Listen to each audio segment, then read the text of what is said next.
Bismillahirrahmanirrahim. Assalamualaikum warahmatullahi wabarakatuh. Perkenalkan, nama saya Istikharul Rohmah. Di sini saya akan mempresentasikan tentang traditional inventory management. Inventory cost. Biaya persediaan dibagi menjadi tiga jenis utama. Yang pertama, ordering cost adalah biaya pemesanan barang dari pihak eksternal, mencakup biaya administrasi, pengiriman, dan pembongkaran. Yang kedua, setup cost adalah biaya yang dikeluarkan untuk mempersiapkan peralatan dan fasilitas produksi, termasuk biaya konfigurasi mesin, gaji pekerja yang tidak aktif selama persiapan, dan biaya uji coba produksi. Yang ketiga, carrying cost adalah biaya penyimpanan barang, termasuk asuransi, pajak, resiko usang, biaya peluang, penanganan, dan ruang penyimpanan. Ordering cost dan setup cost sama-sama merupakan biaya untuk mendapatkan persediaan. Namun, perbedaannya adalah di jenis kegiatan awal yang dilakukan. Ordering cost itu berhubungan dengan proses pemesanan barang, sedangkan setup cost itu berhubungan dengan persiapan peralatan untuk produksi. Jika permintaan tidak pasti, itu juga ada stock out cost, di mana biaya yang muncul saat persediaan habis seperti kehilangan penjualan, biaya tambahan untuk mempercepat pengiriman, atau gangguan dalam proses produksi. Alasan tradisional menyimpan inventaris atau persediaan. Yang pertama, menyeimbangkan biaya pemesanan atau pengaturan dengan biaya penyimpanan. Organisasi perlu menemukan keseimbangan antara meminimalkan biaya penyimpanan dan biaya pemesanan atau produksi, sehingga total biaya diminimalkan. Alasan yang kedua, memenuhi permintaan pelanggan. Persediaan memungkinkan organisasi memenuhi tenggat waktu pengiriman dan menjaga kepuasan pelanggan, terutama ketika permintaan tidak pasti atau sulit diprediksi. Alasan yang ketiga itu untuk menghindari penghentian fasilitas manufaktur. Ada empat, yang pertama itu kegagalan mesin, yang kedua bagian yang cacat, yang ketiga bagian yang tidak tersedia, dan yang keempat keterlambatan pengiriman bagian. Alasan yang keempat adalah penyangga terhadap proses produksi yang tidak dapat diandalkan. Untuk mengatasi variasi hasil produksi, perusahaan menyimpan stok lebih banyak untuk memastikan suplai barang tetap berjalan meskipun ada unit yang cacat. Alasan yang kelima adalah memanfaatkan diskon. Pembelian dalam jumlah besar memungkinkan penghematan biaya melalui diskon, meskipun itu berarti menyimpan persediaan lebih besar. Dan alasan yang keenam atau alasan yang terakhir itu adalah melindungi dari kenaikan harga di masa depan. Persediaan dibeli lebih awal untuk menghindari kenaikan biaya bahan baku atau produk jadi di kemudian hari. Economic Order Quantity, the Traditional Inventory Model. Di sini kita akan membahas order quantity and total ordering and carrying cost. Dalam menentukan jumlah pesanan atau ukuran lot produksi, manajer hanya mempertimbangkan biaya pemesanan atau pengaturan dan biaya penyimpanan. Total biaya dihitung dengan persamaan TC sama dengan PD dibagi Q ditambah C kali Q dibagi 2. Nah, P dikali D dibagi Q ini itu adalah ordering cost. Sedangkan untuk C dikali Q dibagi 2 ini adalah carrying cost. Nah, untuk TC sendiri itu adalah total biaya pemesanan dan penyimpanan, sedangkan P itu biaya perpesanan atau pengaturan produksi atau biaya setup, dan D itu adalah permintaan tahunan. Untuk Q itu jumlah unit perpesanan, dan C itu biaya penyimpanan per unit per tahun. Nah, ketika kita menghitung order quantity, itu kita akan pasti disandingkan dengan jumlah pesanan per tahun, total biaya pemesanan, total biaya penyimpanan per tahun, dan rata-rata persediaan yang tersedia. Jadi untuk rumus keempatnya itu adalah untuk jumlah pesanan per tahunnya itu D dibagi Q, untuk total biaya pemesanan itu D dibagi Q dikali P, sedangkan untuk total biaya penyimpanan per tahun itu C dibagi 2, dan untuk rata-rata persediaan yang tersedia itu adalah Q dibagi 2. Jadi total biaya penyimpanan per tahun ini itu rumusnya sama dengan carrying cost.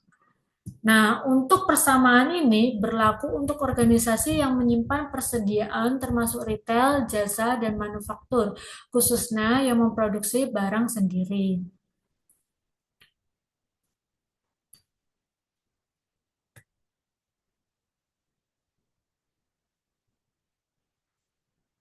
Kita masuk ke ilustrasi untuk order quantity and total ordering and carrying cost.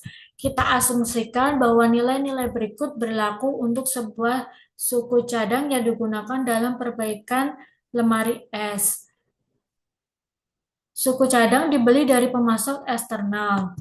D sama dengan 10.000 unit dan Q itu 1.000 unit dan P itu $25 per pesanan dan C itu $2 per unit. Nah, kita masukkan rumus sesuai tadi. PTC sama dengan P dikali D dibagi 2. Maaf, P dikali D dibagi Q. Terus untuk terus ditambah C kali Q dibagi 2. Nah, kita masukkan angka-angkanya sesuai dengan rumus, di mana P itu berarti $25. Nah, untuk D-nya itu kan 10.000, kita masukkan, terus dibagi dengan Q-nya 1.000. Nah, terus ditambah C dikali Q, C-nya $2, dan Q-nya itu 1.000, dan ini dibagi 2. Ketemu 250.000 dibagi 1.000 ditambah 2.000 dibagi 2. Atau sama dengan 250 dibagi 1.000. Sama dengan 1.250. Nah, untuk jumlah pesanan per tahunnya, ini kita masukkan sesuai rumus yang tadi, itu D dibagi Q, itu ketemunya 10. Terus untuk total biaya pemesanan itu dengan rumus D per Q dikali P itu ketemunya $250. Nah, untuk total biaya penyimpanan per tahunnya itu C dikali Q dibagi 2 itu ketemunya 1.000. Ini. Terus untuk rata-rata persediaan yang tersedia itu Q dibagi 2 itu ketemu 500. Ini angka-angkanya semua didapat dari ini. Tuh ya. Nah, namun jumlah pesanan sebesar 1.000 unit dengan total biaya 1.250 mungkin bukan pilihan terbaik. Jumlah pesanan lain mungkin menghasilkan total biaya yang lebih rendah. Tujuannya adalah menemukan jumlah pesanan yang meminimalkan total biaya. Jumlah pesanan ini disebut dengan Economic Order Quantity atau EOC. EOQ, maaf. EOQ adalah sistem persediaan pas. Model EOQ adalah contoh sistem persediaan pas dalam sistem POS. Pengadaan persediaan dimulai berdasarkan antisipasi permintaan di masa depan, bukan sebagai reaksi terhadap permintaan saat ini. Analisis ini mendasarkan pada penilaian D, yaitu permintaan di masa depan.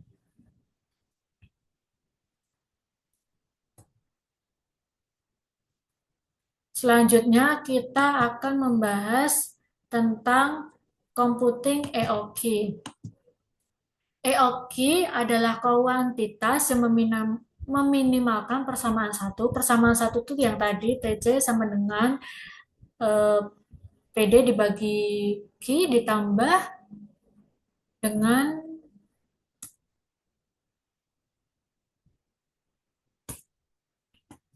persamaan satu tadi ini ya, PD dibagi Q ditambah CQ dibagi 2. Nah, untuk EOQ ini itu meminimalkan persamaan satu tadi. Maka rumus untuk menghitung kuantitas ini dapat dengan mudah diturunkan menjadi Q sama dengan EOQ sama dengan akar 2 kali PD bagi C. itu nanti kita masukkan ke persamaan dua dengan menggunakan data dari contoh sebelumnya. Kita pakai data sebelumnya ya, yang ini kita gunakan rumus yang ini, ilustrasi yang ini. Nah, itu kita masukkan ke rumus ini.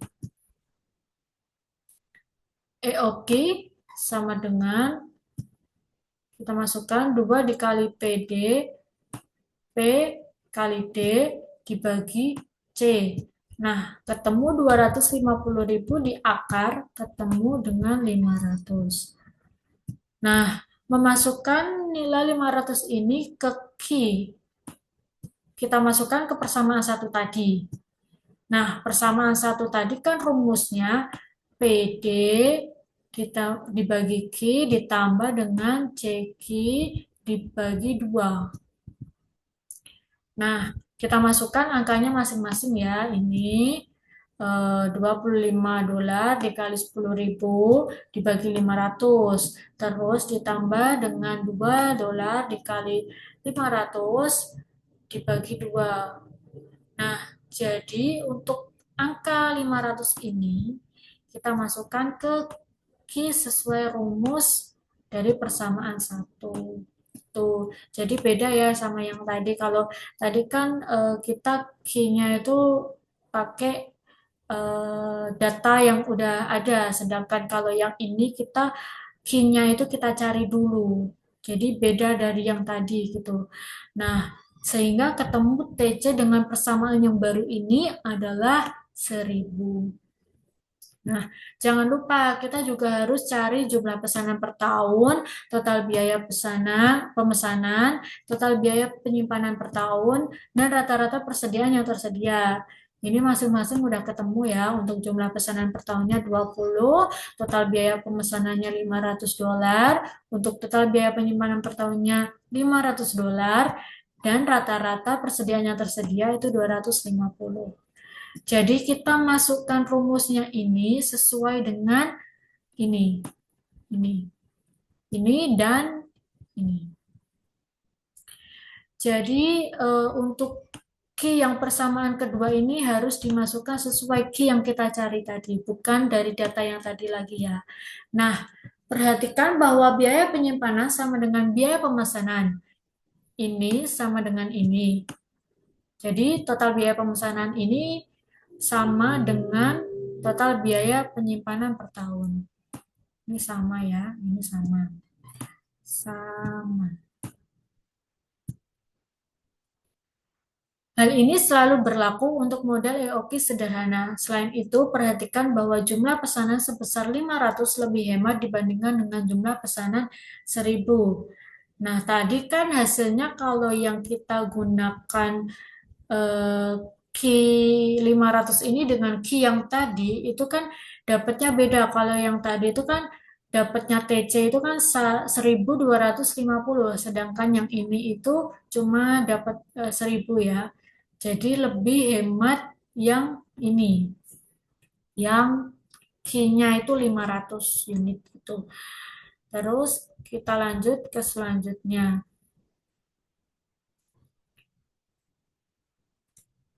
Reorder point atau ROP. Poin pemesanan ulang atau reorder point adalah waktu yang tepat untuk memesan barang baru agar tiba saat stok hampir habis. ROP dihitung berdasarkan Economic Order Quantity, waktu tunggu, dan laju penggunaan stok. Lead time adalah waktu antara memesan barang hingga barang tersebut tiba. Tujuannya adalah menghindari kehabisan stok dan mengurangi biaya penyimpanan, sehingga barang datang tepat saat stok terakhir atau akan habis. Mengetahui laju penggunaan dan lead time memungkinkan kita menghitung poin pemesanan ulang atau reorder point ROP. Untuk rumus ROP sendiri itu adalah rate of usage dikali lead time. Nah, kita pakai contoh yang sebelumnya. Itu kita misalkan produsen menggunakan 50 unit per hari dan waktu tunggu adalah 4 hari. Dalam kasus ini, pemesanan harus dilakukan ketika tingkat investasi suku cadang kulkas turun menjadi 200 unit. Itu didapatkan dari ROP sama dengan rate dikali lead time sama dengan 50 dikali 4. Itu dapatnya 200 ya. Nah, perhatikan bahwa persediaan habis tepat saat pesanan tiba dan jumlah inventaris kembali meningkat ke tingkat EOQ. Ini ya gambarnya, bisa diperhatikan.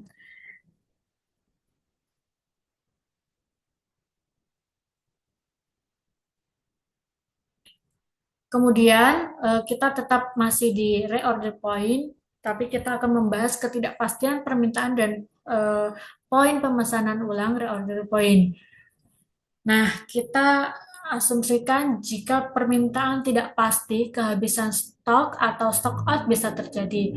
Misalnya, jika suku cadang kulkas digunakan pada laju 60 unit per hari alih-alih 50 unit per hari, maka perusahaan akan menggunakan 200 unit dalam waktu 3 hari dan sepertiga hari.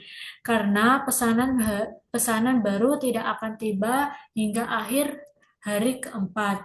Aktivitas perbaikan yang membutuhkan suku cadang tersebut akan terhenti selama 2 per 3 hari. Untuk menghindari masalah ini, organisasi sering memilih untuk menyimpan stok pengaman atau safety stock. Stok pengaman atau safety stock adalah cadangan barang ekstra yang disimpan untuk berjaga-jaga jika permintaan tiba-tiba meningkat. Kan kalau tadi perharinya tuh 50 unit. Nah, ini tuh ternyata perharinya tuh 60 unit. Jadi permintaannya meningkat. Nah, kita ada contoh diketahui penggunaan maksimum itu 60 unit per hari, sedangkan penggunaan rata-ratanya itu 50 unit per hari. Nah, maka selisihnya itu adalah 10 unit per hari dan lead time-nya kita itu 4 hari. Nah, jadi kita masukkan rumus baru. Itu nanti rumus barunya adalah ROP sama dengan laju penggunaan rata-rata dikali lead time ditambah stok pengaman. Nah, untuk stok pengaman ini sendiri, itu rumusnya adalah lead time dikali laju penggunaan maksimum dikurangi laju penggunaan rata-rata. Nah, jadi stok pengamannya itu adalah lead time-nya 4 hari dikali laju penggunaan maksimumnya itu kan 60 per unit per hari. Terus laju penggunaan rata-ratanya kan 50. Jadi ketemunya itu stok pengamannya itu 40. Nah, udah ketemu stok pengaman, kita masukkan ke persamaan 4 ini tadi, ke stok pengaman. Nah, jadi ROP-nya itu ketemu dengan laju penggunaan rata-rata dikali lead time, itu 50 dikali 4. Nah, terus ditambah dengan stok pengamannya. Stok pengamannya kan tadi 40. Nah, itu berarti ROP yang baru itu adalah 200 ditambah 40. Jadinya 240 unit. Jadi, pesanan baru dilakukan secara otomatis setiap kali tingkat persediaan turun menjadi 240 unit. Kita lanjut ke pembahasan selanjutnya. Oh ya, ROP juga dapat dihitung dengan mengalihkan penggunaan harian maksimum dengan lead time. Namun, para manajer sering menganggap persamaan lengkap untuk ROP lebih berguna karena mengingatkan mereka bahwa setiap perubahan dalam penggunaan harian rata-rata, lead time, atau stok pengaman akan mempengaruhi nilai ROP. Jadi sebenarnya penggunaan harian maksimum 60 unit per hari ini bisa langsung dikalikan dengan lead time 4 hari ya. Jadi hasilnya sama sebenarnya 240 unit. Tapi karena kita sebagai manajer, kita harus mengetahui semua perhitungannya. Jadi itu bisa kita jadikan bahan pertimbangan lainnya gitu. Oke, kita ke pembahasan selanjutnya. Ini tetap di reorder point, tapi ini contohnya dalam manufaktur. Nah, kita langsung masuk aja ya ke ke ilustrasinya. Salah satu pabrik besar di Maine West memproduksi baja. Manajer pabrik ini mencoba menentukan ukuran batch produksi untuk area fabrikasi bilah. Dia yakin bahwa ukuran lot saat ini terlalu besar dan ingin mengidentifikasi jumlah produksi yang akan meminimalkan jumlah biaya penyimpanan dan biaya setup. Selain itu, dia ingin menghindari kehabisan stok karena hal ini akan menghentikan aktivitas Departemen Perakitan. Bagian keuangan menyediakan informasi berikut. Yang pertama, permintaan rata-rata bilahnya itu 320 per hari. Permintaan maksimumnya itu 340 per hari. Permintaan tahunan bilah itu 80.000 per unit. Sedangkan biaya penyimpanan per unit itu adalah $5. Biaya setup itu 12,5 dolar. Lead time-nya 20 hari. Jadi kita masukkan dari awal, dari EOQ-nya. Kita masukkan EOQ-nya dengan rumus tadi yang sebelumnya ya, EOQ akar akar 2 kali P kali D dibagi C. Nah, ini ketemu, kita masukkan sesuai informasi yang tersedia. P-nya itu 12,5 dolar, terus D-nya itu 80.000 unit. Nah, sedangkan C-nya itu 5 dolar. Di sini udah saya tambahkan ya untuk di apa inisialnya, jadi lebih mudah gitu. Nah, ketemu EOQ-nya itu 20.000. Nah, udah ketemu kan EOQ-nya? EOQ-nya itu kan segini. Kita simpan dulu. Nah, terus kita hitung untuk stok pengamannya.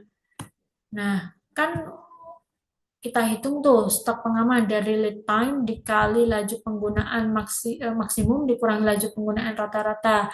Ini ketemu 400, stok pengamannya 400. Nah, setelah ketemu stok pengaman, kita masukkan ke ROP yang baru. Nah, ketemu ROP yang baru itu adalah 6.800 unit. Nah, perhitungan ini menunjukkan bahwa ukuran batch optimal dapat menyeimbangkan antara biaya penyimpanan dan biaya setup, sekaligus menghindari kehabisan stok yang dapat menghentikan aktivitas produksi.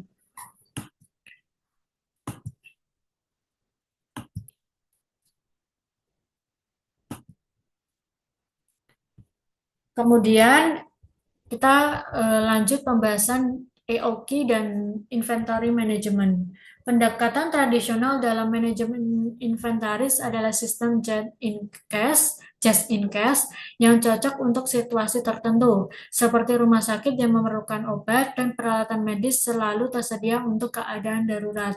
Dalam konteks ini, penggunaan economic order quantity dan stok pengaman sangat relevan karena mengandalkan pengiriman tepat waktu untuk barang kritis tidak praktis.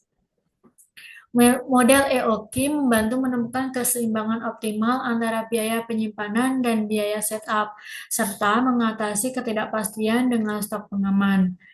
Pentingnya model EOQ dalam industri tradisional.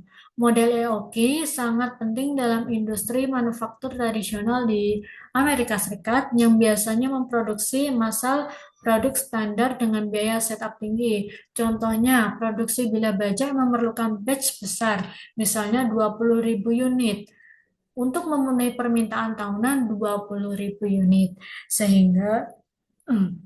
Sehingga hanya perlu 4 batch per tahun. Keragaman produk dianggap mahal, sehingga perusahaan lebih memilih produk standar untuk menghindari biaya setup yang tinggi. Kemudian JIT Inventory Management, just in time ya JIT itu.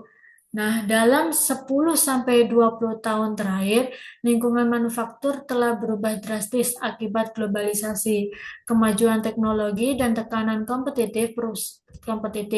Perusahaan tradisional dengan produksi massal besar kini menghadapi persaingan dari perusahaan asing yang menawarkan produk lebih berkualitas, murah, dan beragam. Akibatnya, banyak perusahaan beralih dari model EOQ ke pendekatan JIT yang berfokus pada produksi dan pembelian sesuai permintaan aktual. Sistem JIT adalah pendekatan berbasis permintaan, di mana material dan produk hanya dibuat atau dikirim sesuai kebutuhan, mengurangi inventaris berlebih. Contohnya restoran cepat saji seperti McDonald's menggunakan sistem ini untuk mengontrol stok hamburger.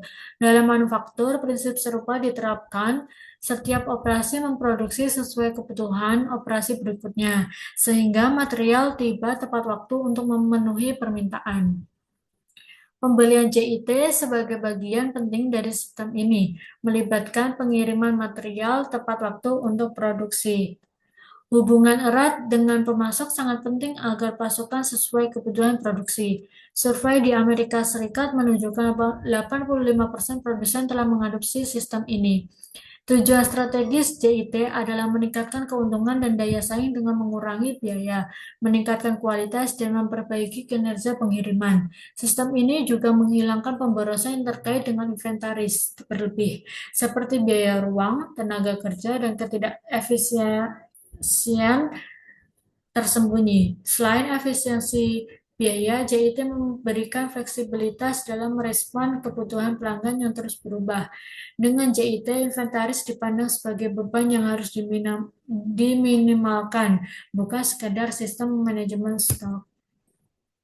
Fitur dasar JIT yang pertama, tata letak pabrik atau plant layout. Sistem manufaktur just in time menggantikan tata letak tradisional yang berbasis departemen atau proses dengan sel manufaktur.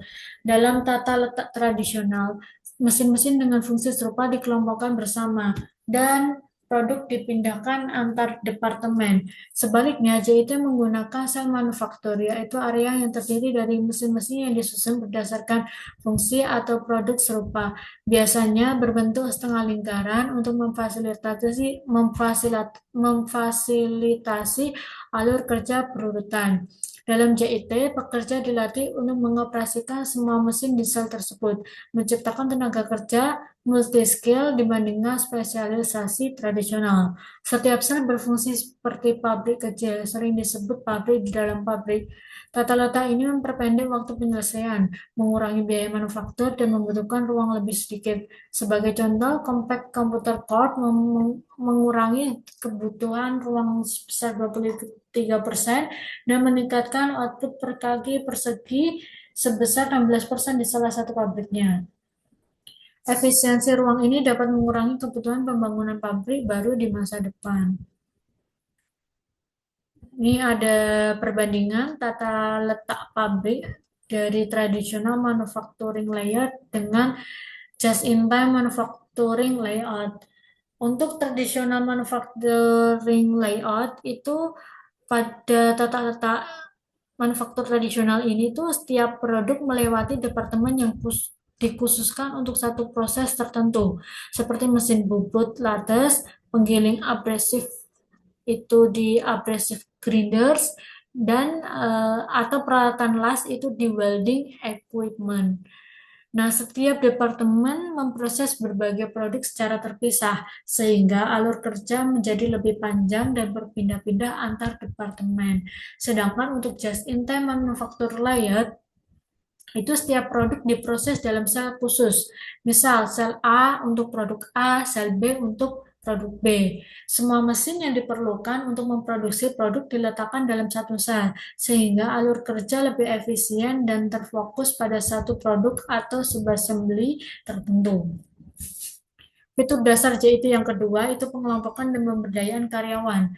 Dalam sistem JIT, setiap sel manufaktur berfungsi seperti pabrik kecil dengan akses langsung ke layanan pendukung seperti insinyur, manufaktur, dan kualitas. Pekerja sel dilatih untuk melakukan berbagai tugas, termasuk produksi, pengaturan, pemeliharaan, inspeksi kualitas, hingga kebersihan. Pendekatan ini mendukung produksi berbasis permintaan, di mana waktu luang pekerja dapat dimanfaatkan untuk kegiatan pendukung. Karyawan juga diberdayakan dengan diberi peran lebih besar dalam pengelolaan, seperti memberikan masukan pada proses produksi atau berpartisipasi dalam perekrutan yang meningkatkan efisiensi tim. Manajer dalam lingkungan JIT bertindak sebagai fasilitator, mendukung kontribusi karyawan terhadap keberhasilan organisasi. Fitur dasar yang ketiga itu adalah total quality control. Sistem JIT secara inherent membawa penekanan yang jauh lebih besar pada pengelolaan kualitas. Sebuah komponen yang cacat dapat menghentikan proses produksi secara drastis. Kualitas yang buruk tidak dapat ditoleransi dalam lingkungan manufaktur yang beroperasi tanpa inventaris. Secara sederhana, JIT tidak dapat diterapkan tanpa komitmen terhadap Total Quality Control. Total Quality Control pada dasarnya adalah upaya tanpa akhir untuk mencapai kualitas sempurna, yakni menciptakan desain produk dan proses manufaktur yang bebas dari cacat. Komitmen ini mencakup setiap aspek produksi, mulai dari desain awal hingga pelaksanaan proses manufaktur, guna memastikan tidak ada produk cacat yang dihasilkan. Dalam lingkungan JIT, kualitas adalah fondasi keberhasilan, karena sistem ini sangat bergantung pada operasi yang efisien dan bebas kesalahan. Fitur dasar selanjutnya adalah penelusuran biaya overhead. Penentuan biaya produk dilakukan dengan 3 metode: pelacakan langsung, pelacakan berbasis penggerak, dan alokasi. Pelacakan langsung adalah metode paling akurat dan diutamakan dibandingkan metode lainnya. Dalam sistem departemen, berbagai produk sering melewati proses yang sama, misalnya penggilingan, sebelum dilanjutkan ke proses lain seperti perakitan atau pengecatan. Karena satu departemen menangani banyak produk, biaya departemen dibagi menggunakan penggerak aktivitas atau alokasi. Namun, dalam lingkungan JIT, biaya overhead yang sebelumnya dialokasikan kini lebih mudah dilacak langsung ke produk. Hal ini dimungkinkan berkat sistem manufaktur seluler, tenaga kerja multi-skill, dan aktivitas layanan yang terdesentralisasi yang meningkatkan akurasi penelusuran biaya. Eksibit 14.5 membandingkan kemampuan pelacakan beberapa biaya tertentu di lingkungan manufaktur tradisional dengan kemampuan pelacakan biaya tersebut di lingkungan JIT dengan asumsi sel produk tunggal. Perbandingan ini didasarkan pada 3 metode penetapan biaya. Fitur dasar JIT selanjutnya adalah inventory effect. Metode JIT bertujuan untuk meminimalkan inventaris hingga mendekati nol, menantang pandangan tradisional yang menganggap inventaris sebagai solusi atas masalah operasional.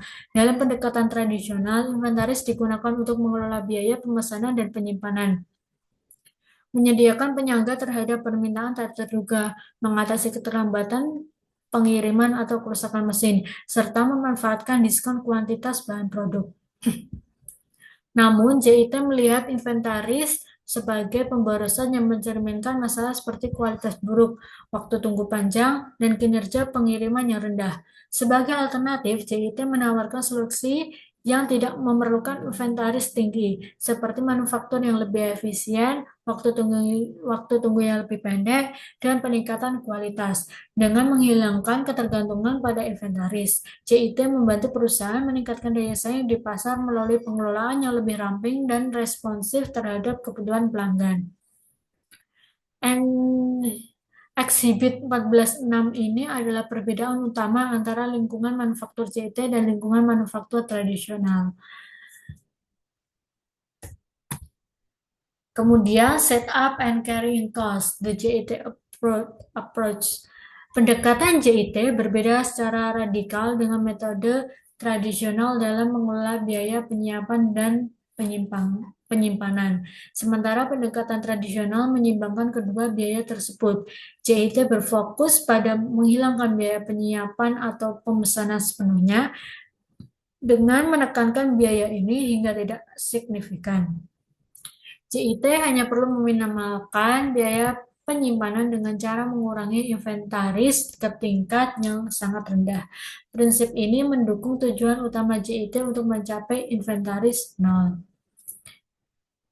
Kita masih membahas dengan setup and carrying cost di kontrak jangka panjang, pengisian ulang berkelanjutan, pertukaran data elektronik, dan CIT 2. Pengurangan biaya pemesanan, CIT mengurangi biaya pemesanan melalui hubungan erat dengan pemasok, termasuk kontrak jangka panjang yang mengurangi frekuensi pesanan. Sistem ini memungkinkan pengelolaan inventaris yang lebih efisien dengan dukungan pemasok. Kemudian pengisian ulang berkelanjutan. Metode ini seperti yang diterapkan antara Walmart dan Procter and Gamble memungkinkan produsen mengelola inventaris retailer. Dengan pengelolaan otomatis, biaya inventaris dan risiko kekurangan stok menurun. Sementara pengiriman barang yang sesuai dengan prinsip CIT dapat dilakukan dalam jumlah kecil dan berkelanjutan. Selanjutnya, pertukaran data elektronik atau EDA. EDA mengotomatisasi pertukaran informasi antara pemasok dan pembeli, mengurangi dokumen fisik, dan memfasilitasi pengelolaan suku cadang tepat waktu. Pemasok dapat langsung mengakses data produksi pembeli, meningkatkan efisiensi dan mengurangi biaya administrasi. CIT Selanjutnya CIT 2. CIT 2 ini memperkuat kemitraan dengan menempatkan perwakilan pemasok di lokasi pelanggan, memberikan kewenangan penuh untuk mendukung pembelian dan produksi. Sistem ini mengurangi biaya administratif, mendukung JIT, dan mengurangi ketidakpastian permintaan, sebagaimana diterapkan oleh perusahaan seperti Bose dan IBM. Selanjutnya kita akan membahas manajemen inventaris dan dilema etika. Teknologi seperti radio frequency identification itu semakin canggih dalam melacak inventaris, termasuk penggunaannya dalam rak pintar yang dilengkapi kamera tersembunyi untuk mencegah pencurian. Sebagai contoh, Walmart menguji teknologi ini dengan memotret konsumen yang mengambil barang berlabel RFID dan mencocokkan foto tersebut dengan pembeli di kasir. Jika tidak ada kecocokan, barang dianggap mungkin dicuri. Namun, penggunaan kamera tersembunyi tanpa pemberitahuan memicu kritik karena dianggap melanggar privasi konsumen. Teknologi ini memang meningkatkan efisiensi dan mencegah kerugian, tetapi perusahaan harus mempertimbangkan etika penggunaannya untuk menjaga kepercayaan konsumen dan menghindari kerusakan reputasi. Kita masih di manajemen inventaris dan dilema etika, tapi kita akan membahas reducing setup times atau mengurangi waktu penyiapan. Mengurangi waktu penyiapan membutuhkan upaya perusahaan untuk mencari cara baru yang lebih efisien dalam menyelesaikan proses penyiapan. Pengalaman menunjukkan bahwa pengurangan waktu penyiapan yang drastis dapat dicapai. Contoh klasiknya adalah Harley Davidson yang berhasil mengurangi waktu penyimpanan lebih dari 75% pada mesin yang dievaluasi setelah mengadopsi sistem JIT. Dalam beberapa kasus, Harley Davidson mampu memangkas waktu penyiapan dari hitungan jam menjadi menit. Perusahaan lain juga melaporkan hasil serupa. Secara umum, waktu penyiapan dapat dikurangi setidaknya 75% dengan mengadopsi teknik dan pendekatan yang lebih efisien. Selanjutnya kita membahas di due date performance, the JIT solution.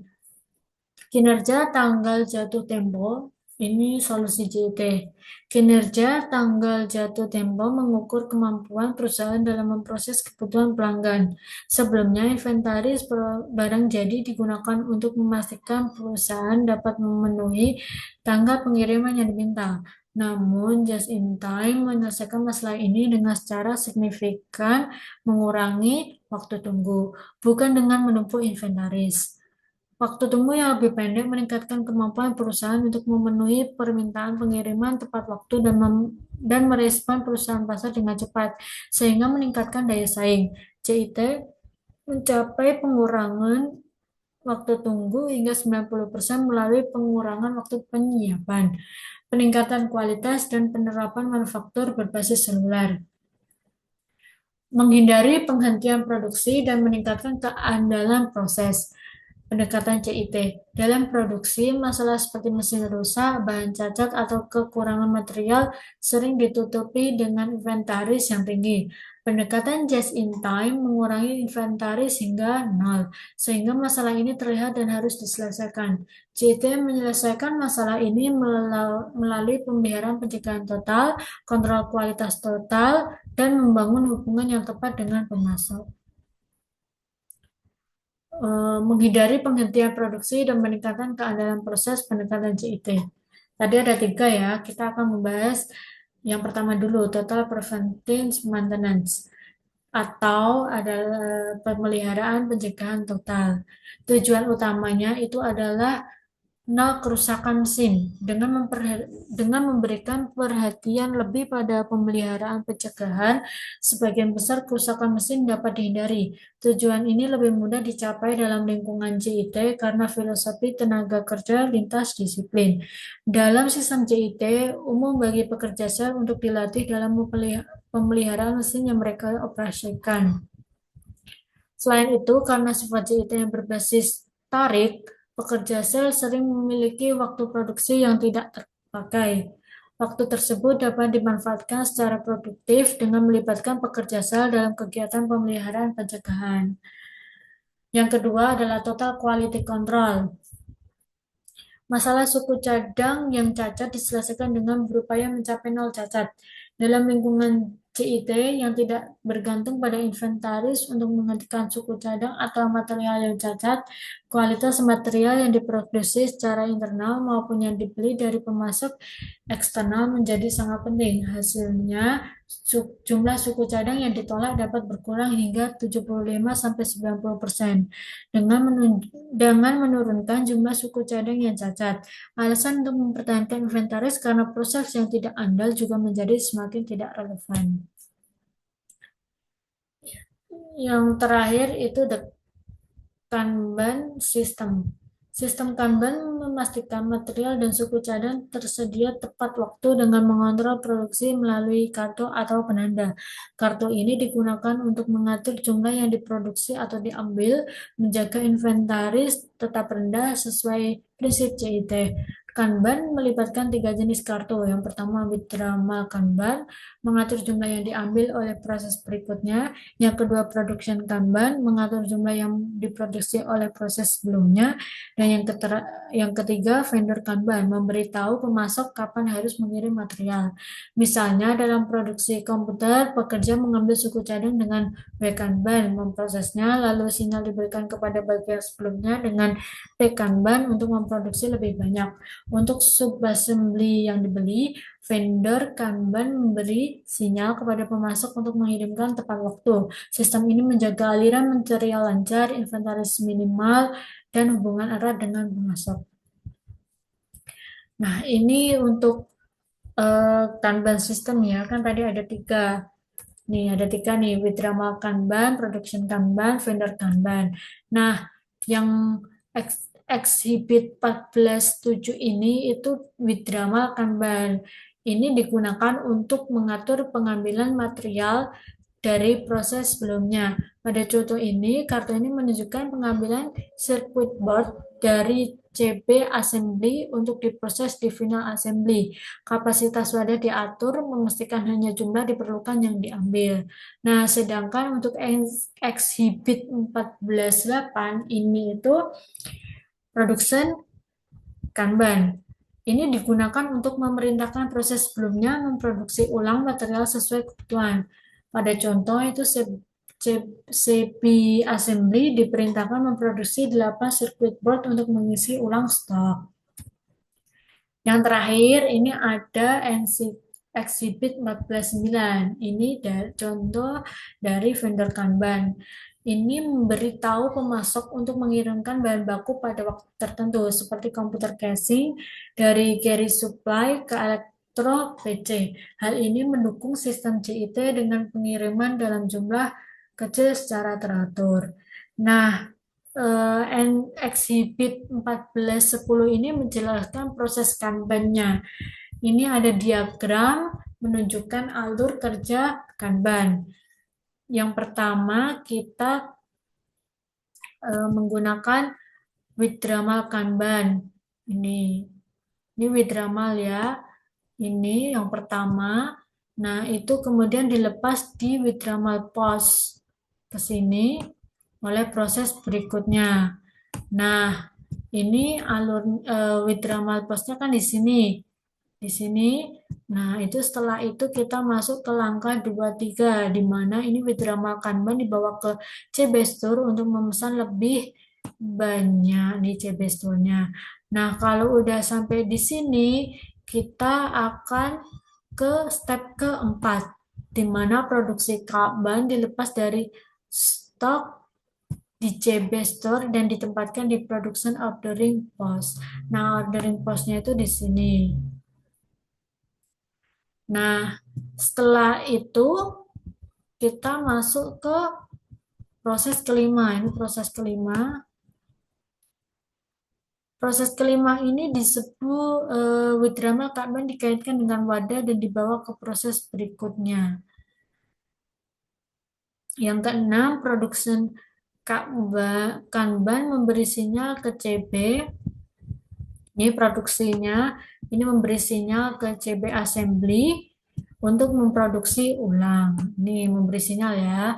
Nah, untuk yang terakhir itu setelah selesai lot baru dengan production Kanban ditempatkan kembali ke CB Store. Nih kalau udah selesai, ini lot with P Kanban ini kembali ke CB Store. Tuh.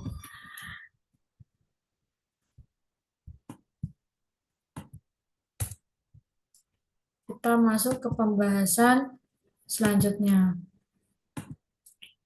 Diskon dan kenaikan harga JIT purchasing versus mempertahankan inventaris. Pendekatan tradisional menggunakan inventaris untuk memanfaatkan diskon kuantitas dan melindungi dari kenaikan harga. Sebaliknya, JIT mencapai tujuan serupa tanpa menyimpan inventaris dengan menegosiasikan kontrak jangka panjang dengan pemasok terpilih yang dekat dengan fasilitas produksi. Pemasok dipilih berdasarkan kualitas, kemampuan pengiriman, dan komitmen terhadap JIT. Kontrak jangka panjang menetapkan harga, standar kualitas, mengurangi pesanan, dan menurunkan biaya hingga 5-20%. JIT memungkinkan perusahaan mengelola biaya pembelian secara efisien tanpa memerlukan inventari besar. CIT sendiri memiliki keterbatasan. Penerapan CIT membutuhkan waktu, hubungan kemitraan dengan pemasok, dan pengurangan inventaris secara bertahap. Reduksi inventaris yang terlalu cepat dapat menciptakan stres pada pekerja dan mengungkapkan masalah baru seperti kehilangan penjualan.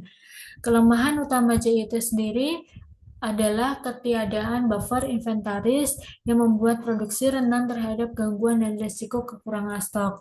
Meskipun memiliki keterbatasan, JIT tetap menawarkan manfaat seperti kualitas lebih tinggi dan biaya operasi lebih rendah. Pendekatan alternatif seperti Theory of Constraints atau TOC dapat melengkapi JIT, memberikan perlindungan terhadap gangguan sekaligus meningkatkan efisiensi jangka panjang. Selanjutnya kita masuk ke Theory of Constraints atau teori batasan. Setiap perusahaan menghadapi keterbatasan sumber daya dan permintaan yang terbatas untuk setiap produk. Keterlambatan ini disebut sebagai constraints. Teori batasan mengakui bahwa kinerja suatu organisasi dibatasi oleh keberadaan batasan tersebut. Oleh karena itu, teori batasan mengembangkan pendekatan spesifik untuk mengelola batasan guna mendukung tujuan perbaikan berkelanjutan. Menurut teori batasan, jika kinerja ingin ditingkatkan, organisasi harus pertama mengidentifikasi batasannya, yang kedua mengeksploitasi batasan tersebut dalam jangka pendek, dan dalam jangka panjang menemukan cara untuk mengatasi batasan tersebut. Basic konsep teori batasan atau TOC menilai kinerja organisasi melalui 3 ukuran utama: throughput, persediaan, dan biaya operasional. Throughput adalah kecepatan organisasi menghasilkan uang dari penjualan, dihitung sebagai selisih antara pendapatan penjualan dan biaya variabel seperti bahan baku, sementara biaya tetap seperti tenaga kerja langsung biasanya tidak dihitung. Jadi, throughput ini hanya fokus di eh, biaya variabel ya, untuk biaya tetapnya tidak dihitung. Persediaan adalah uang yang diinvestasikan untuk mengubah bahan baku menjadi throughput, sedangkan biaya operasional mencakup semua pengeluaran untuk proses tersebut. Tujuan TOC adalah meningkatkan throughput, meminimalkan persediaan, dan menurunkan biaya operasional. Strategi ini bertujuan untuk meningkatkan laba bersih, mengembalikan investasi, dan arus kas. Fokus utama diberikan pada peningkatan throughput dan pengurangan biaya operasional. Sementara peran persediaan sering dianggap kurang penting. Namun, TOC menekankan bahwa pengelolaan persediaan yang baik tidak hanya mengurangi biaya penyimpanan, tetapi juga memperbaiki operasional, meningkatkan laba, dan memberikan keunggulan kompetitif melalui produk yang lebih baik, harga lebih rendah, dan respon cepat terhadap pelanggan, mirip dengan pendekatan JIT. Basic konsep yang pertama kita akan membahas ke better product, produk yang lebih baik. Produk yang lebih baik mencerminkan kualitas tinggi dan kemampuan perusahaan untuk cepat menghadirkan produk yang ditingkatkan ke pasar. Persediaan rendah membantu mendeteksi cacat lebih cepat dan mempercepat identifikasi masalah. Selain itu, persediaan rendah memungkinkan perusahaan memperkenalkan produk baru lebih cepat karena hanya sedikit produk lama yang perlu dihabiskan terlebih dahulu, sehingga meningkatkan daya saing di pasar. Basic konsep yang kedua itu lower price atau harga lebih rendah. Persediaan tinggi meningkatkan kebutuhan kapasitas, investasi, dan biaya operasional seperti lembur yang menekan profitabilitas. Sebaliknya, persediaan rendah mengurangi biaya penyimpanan, investasi per unit, dan operasional, sehingga meningkatkan margin per unit. Hal ini memungkinkan perusahaan menawarkan harga lebih rendah atau mempertahankan margin tinggi, tergantung pada kondisi persaingan. Basic konsep yang selanjutnya itu atau responsivitas. Persediaan rendah meningkatkan responsivitas perusahaan dengan memperpendek waktu tunggu produksi dan pengiriman. Ini memungkinkan pengamatan waktu produksi yang lebih akurat, pengurangan persediaan barang dalam proses, serta pengurangan persediaan barang jadi tanpa mengorbankan kecepatan pengiriman. Sebaliknya, persediaan tinggi memperpanjang waktu tunggu dan mengurangi daya saing. TOC menekankan pentingnya pengurangan persediaan untuk meningkatkan responsivitas dan keunggulan kompetitif. Langkah-langkah TOC. Yang pertama, mengidentifikasi kendala organisasi.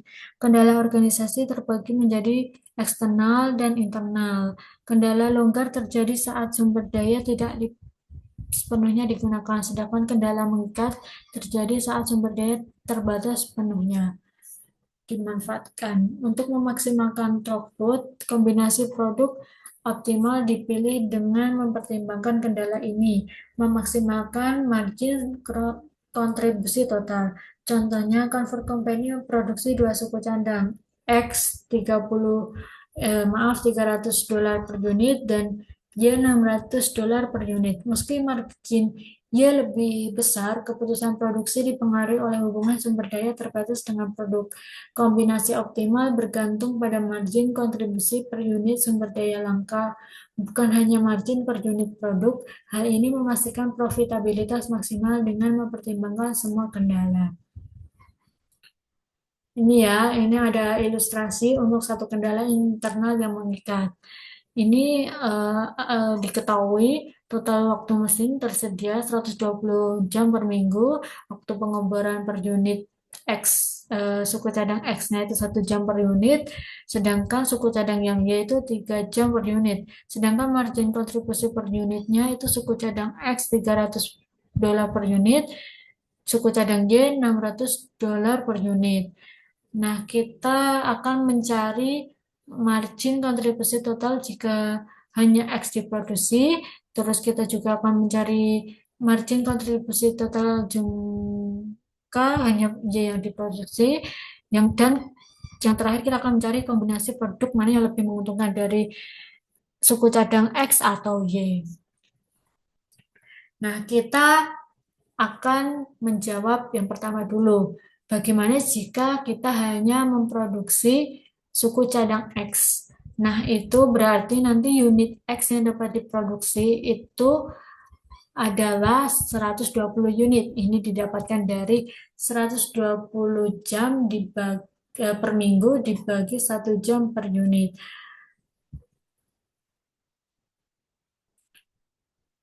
Nah, sedangkan untuk margin kontribusi totalnya itu didapatkan 36 dolar. 36.000 dolar. Ini didapatkan dari 120 unit dikali 300 dolar per unit. 120 unit ini dari unit X yang dapat diproduksi ya, dari ini. Nih, yang kita cari sebelumnya. Nah, sedangkan kalau kita hanya memproduksi suku cadang Y, itu unit Y yang dapat diproduksi itu berarti 40 unit. Itu didapatkan dari 120 jam atau mesin total waktu mesin yang tersedia dibagi dengan waktu pengobaran per unit. 120 dibagi 3 jam. Ketemunya 40 unit. Nah, berarti margin kontribusi totalnya itu adalah 24.000 dolar. Ini didapatkan dari unit Y yang dapat diproduksi, nih 40 unit dikalikan dengan suku cadang Y. Nih, 600 dolar per unit. Ketemu 24.000 dolar. 24.000 dolar.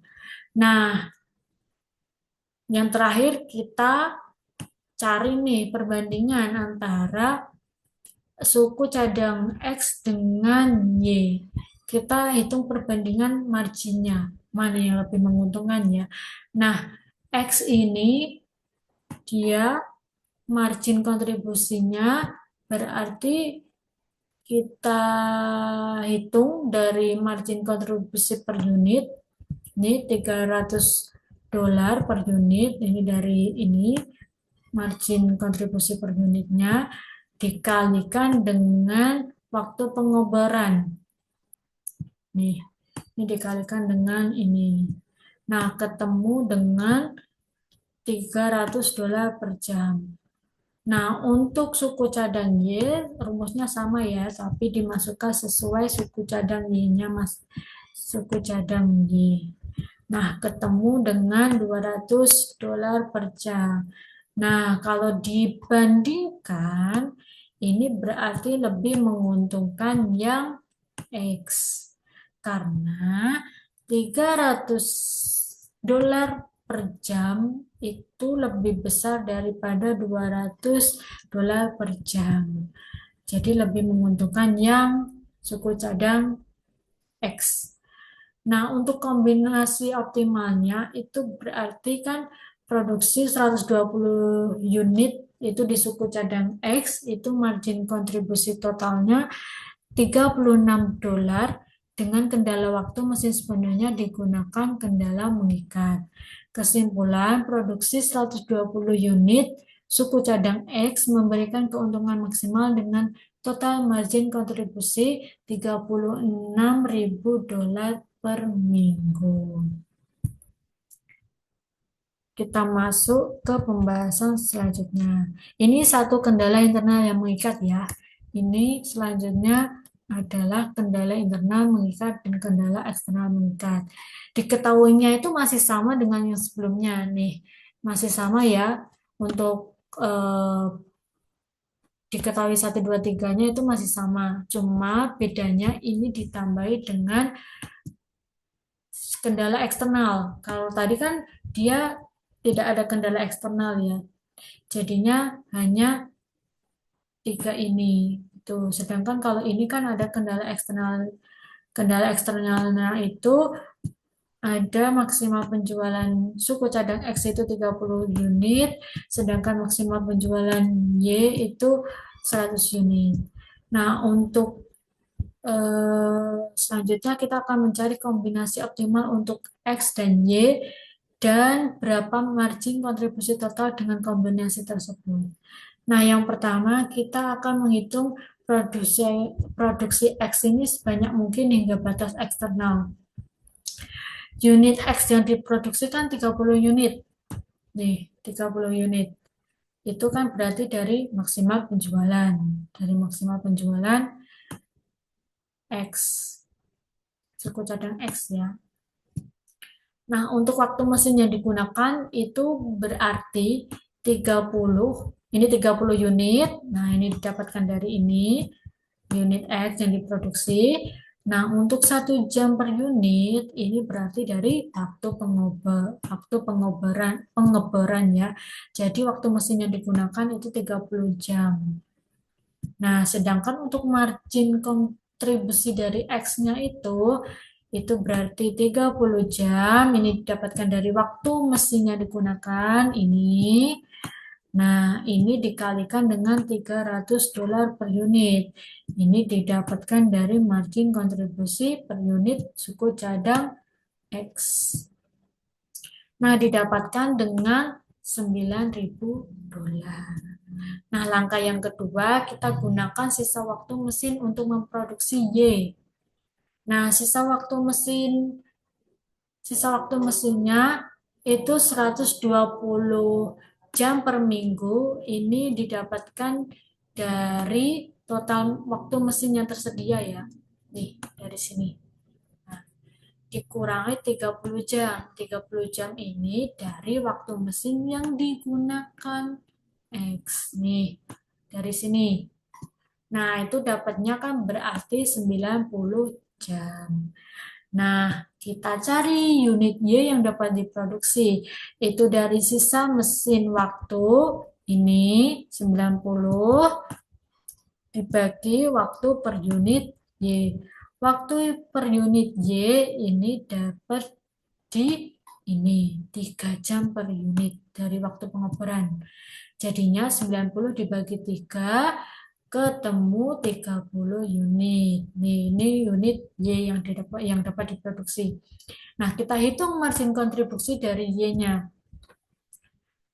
Ini ketemu 30, ketemunya $18.000. Ini dapatnya dari mana? Ini dari 30 unit dikali dengan $600 per unit. 30 unitnya ini dari ini ya, unit Y yang dapat diproduksi, sedangkan $600 per unit itu dari margin kontribusi suku cadang. Nah, kalau udah kita hitung nih total margin kontribusinya dari X ditambah Y. Kan total margin kontribusi suku cadang X ditambah Y yaitu ketemunya $27.000. Ini didapatkan dari margin kontribusi X, sedangkan yang ini didapatkan dari margin kontribusi Y. Ketemu $27.000. Kesimpulannya, kombinasi optimal adalah 30 unit X dan 30 unit Y menghasilkan total margin kontribusi $27.000 per minggu. Oke, kita akan membahas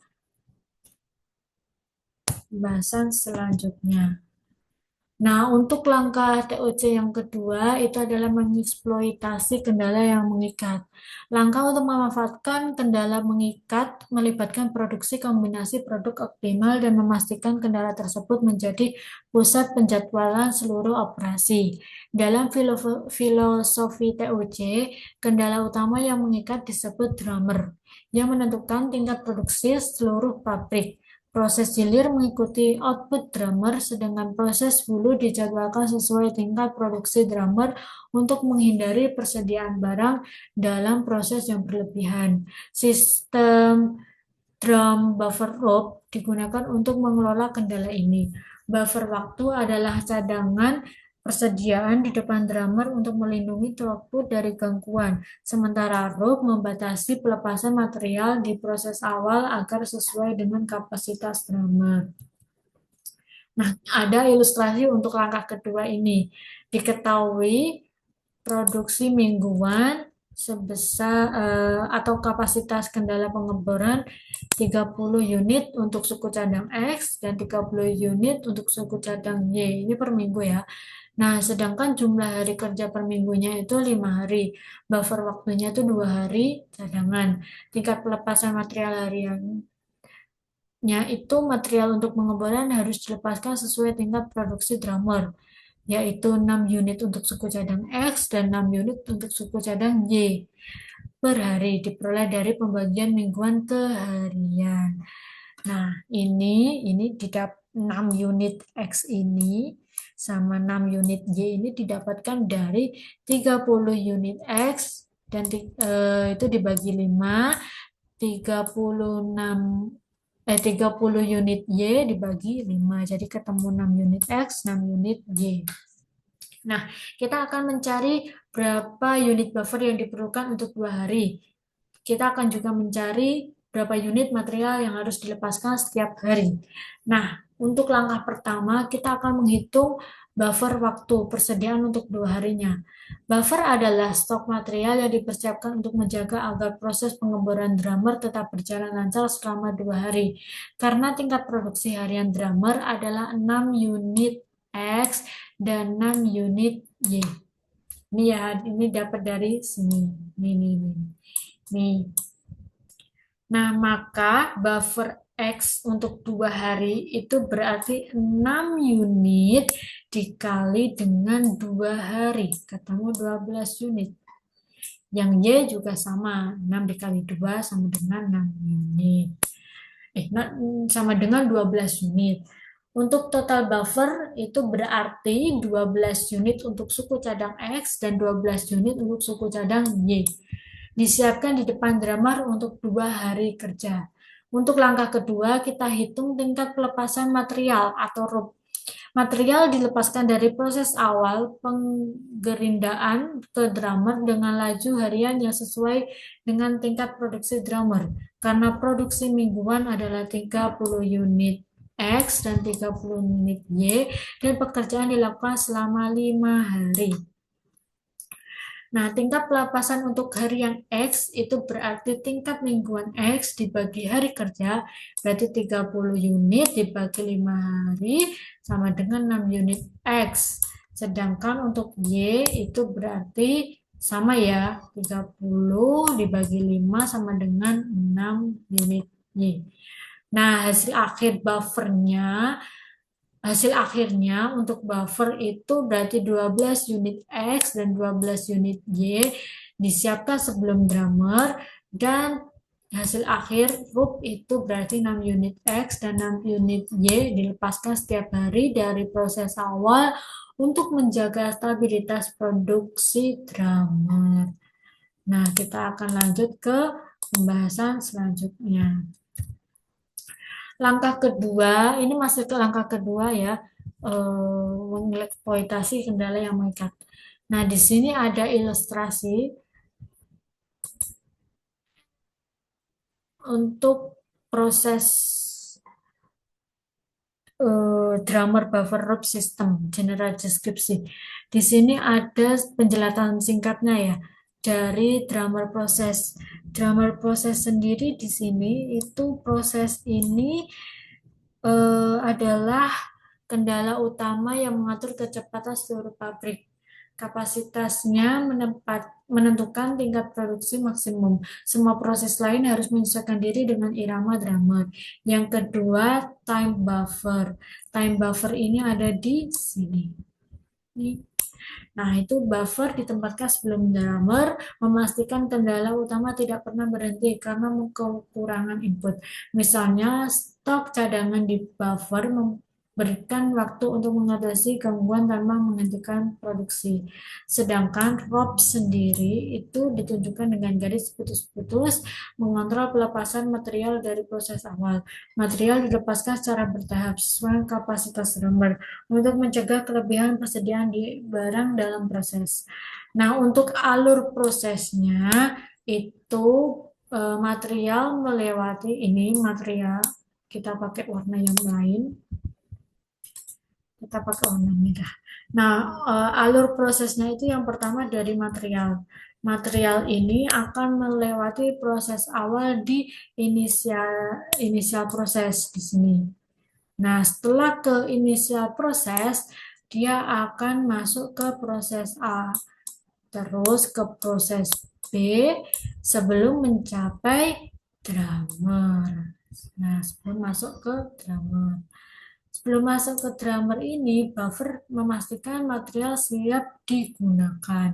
Setelah drummer, produk diteruskan ke proses C. Dan proses akhir untuk menjadi barang jadi itu adalah finished good. Tuh. Jadi kesimpulannya sistem DBR membantu memastikan kendala utama drummer dimanfaatkan secara optimal, menghindari penumpukan persediaan dan menjaga throughput pabrik tetap stabil meskipun ada gangguan. Nah, kita masuk ke pembahasan selanjutnya. Langkah-langkah TOC yang ketiga itu menjadikan segala sesuatu di bawah keputusan yang dibuat pada langkah kedua tadi. Kapasitas drummer menentukan batas maksimal produksi pabrik, semua departemen lain harus menyesuaikan produksinya sesuai dengan batas ini. Pendekatan ini mungkin memerlukan perubahan pola pikir, seperti meningkatkan metrik efisiensi di tingkat departemen karena memaksimalkan efisiensi departemen tertentu. Misalnya, departemen grinding dapat menyebabkan penumpukan inventaris barang dalam proses yang berlebihan. Kita langsung masuk ke ilustrasinya ya. Ini diketahui ada kapasitas departemen grinding 80 unit per minggu. Terus ada buffer 2 hari 20 unit per minggu ditambahkan ke buffer di depan departemen drilling. Yang ketiga, polishing mengikuti drilling dalam urutan proses produksi. Pertanyaannya, bagaimana cara menghindari penumpukan inventaris barang dalam proses work in process yang berlebihan? Jawabannya, untuk menghindari penumpukan inventaris WIP atau work in process, Departemen grinding harus memproduksi sesuai dengan kapasitas kebutuhan Departemen drilling, bukan maksimal kapasitasnya. Dalam hal ini, grinding harus menambahkan buffer yang cukup sesuai perhitungan kebutuhan aktual tanpa melampaui kapasitas drilling. Selain itu, Departemen polishing perlu memastikan outputnya selaras dengan kecepatan drilling. Dengan pendekatan ini, inventaris yang tidak perlu diminimalkan dan aliran proses produksi tetap efisien tanpa overproduksi. Langkah-langkah TOC yang keempat itu meningkatkan keterbatasan yang mengikat. Setelah tindakan dilakukan untuk memanfaatkan keterbatasan yang ada sebaik mungkin, langkah berikutnya adalah memulai program perbaikan berkelanjutan dengan mengurangi keterbatasan yang mengikat kinerja organisasi. Kita masuk ke ilustrasi. Nah, ini ada data-data untuk ilustrasi kali ini. Ada poin 1 sampai 7. Yang pertama, kapasitas drilling ditingkatkan dari 120 jam per minggu, ini meningkat menjadi 180 jam per minggu. Jadi tambahan jamnya itu 60 jam ya. Kan berarti 180 dikurangi 120, jadi 60 jam. Terus bagian Y membutuhkan 3 jam per unit untuk drilling, sehingga tambah 60 jam dapat menghasilkan 20 unit. Ini berarti kan dibagi ya. Jadi kan tambahan jamnya ini tadi 60 jam. Nah, berarti kan ini dibagi dengan 3 ketemu dengan 20 unit Y.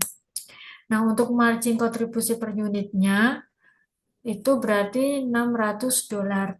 Sedangkan grinding memiliki kapasitas 80 jam per minggu. Saat ini menggunakan 80 jam dan setiap unit X atau Y membutuhkan 1 jam. Polishing memiliki kapasitas 160 jam per minggu.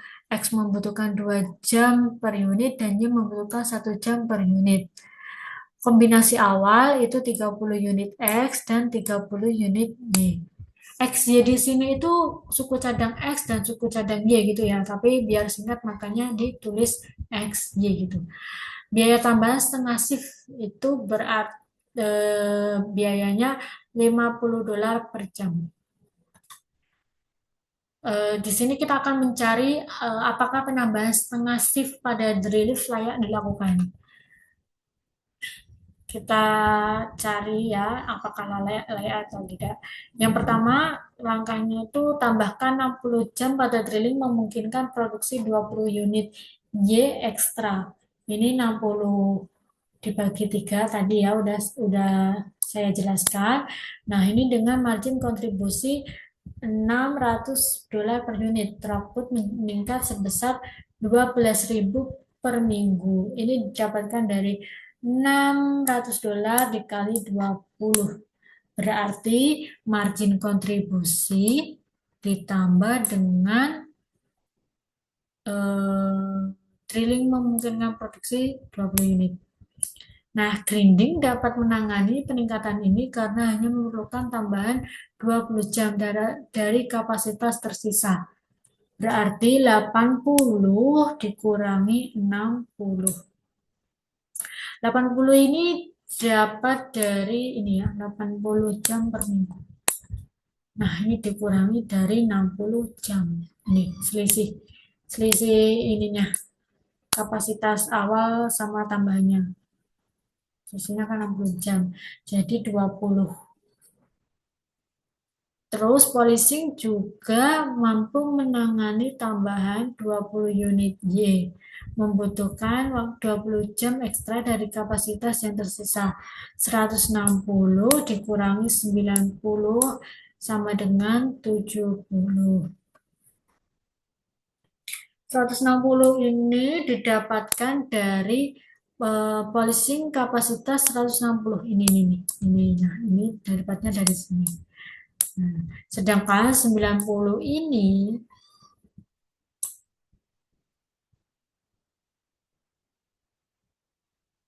biaya tambah setengah shift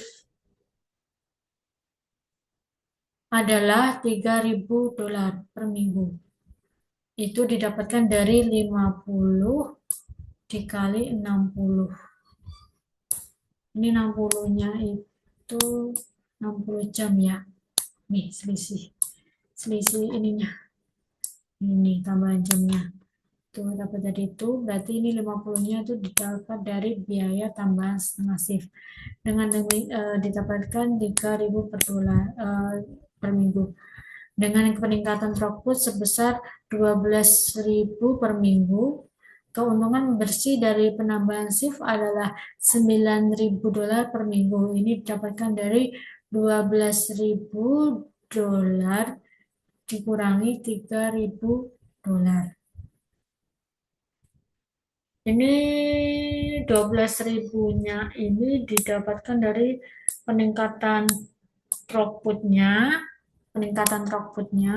sedangkan untuk 3.000 ini dari biaya penambahan setengah shift ini yang ini. Nah, sehingga keputusan untuk menambahkan setengah shift sangat layak dilakukan.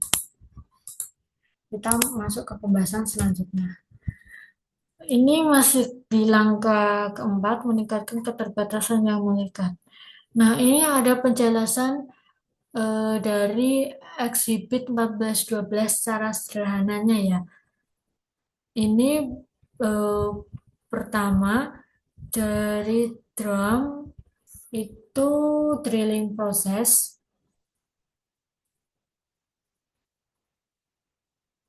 atau proses penguburan adalah batasan utama drummer dalam sistem produksi. Proses ini menentukan kapasitas maksimal produksi, misalnya 12 unit per hari terdiri dari 6 unit X dan 6 unit Y.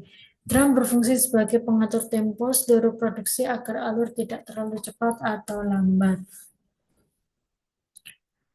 Buffer atau penyangga itu buffer berisi 12 unit 6X unit dan 6 unit Y yang disimpan di depan proses drilling. Tujuannya adalah memastikan drilling tidak berhenti karena kekurangan bahan. Buffer melindungi proses kritis, drumming dari gangguan seperti keterlambatan bahan atau kerusakan mesin di proses sebelumnya. Yang ketiga, rope pengikat. Rope adalah mekanisme pengendalian yang memastikan grinding proses hanya memproduksi bahan sebanyak yang diperlukan untuk menjaga buffer tetap terisi. Dengan kata lain, grinding mengikuti kecepatan drilling.